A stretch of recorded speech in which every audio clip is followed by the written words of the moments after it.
အားလုံးပဲမင်္ဂလာပါတီရှယ်နဲ့အတူတူ KGB အခရာလေးတွေသင်ကြားကြမယ်နော်အခုတွေ့နေရတဲ့ B အခရာလေးကတော့စလင် B အခရာလေးပဲဖြစ်ပါတယ်အဲ့တော့စလင် B အခရာလေးရဲ့ကြပြလေးကိုဆိုပြမယ်အားလုံးပဲလိုက်နာထောင်ထားပါနော်စလိန်ကျောင်းတက်ရှိန်မှာပျော်ရွှင်လှစိတ်ရမကိုနှုတ်ဆက်ကြနောက်တစ်ခါ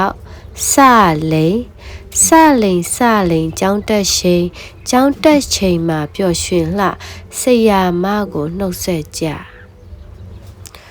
သူ့ရဲ့နာမည်ကတော့စလိန်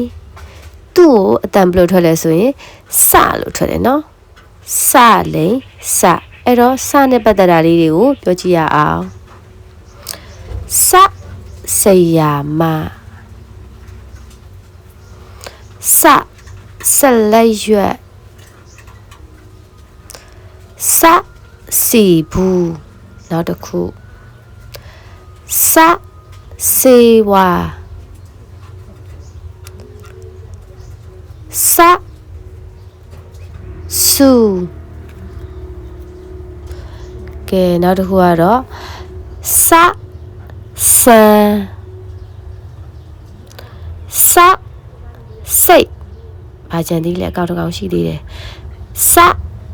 စင်ကဲနောက်တစ်ခုစာဟင်းရှက်တဲ့နေရာမှာသုံးတဲ့စာပေါ့နော်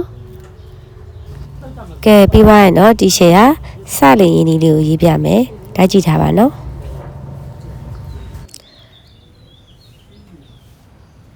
တစ်ချက်နှစ်ချက်စလင်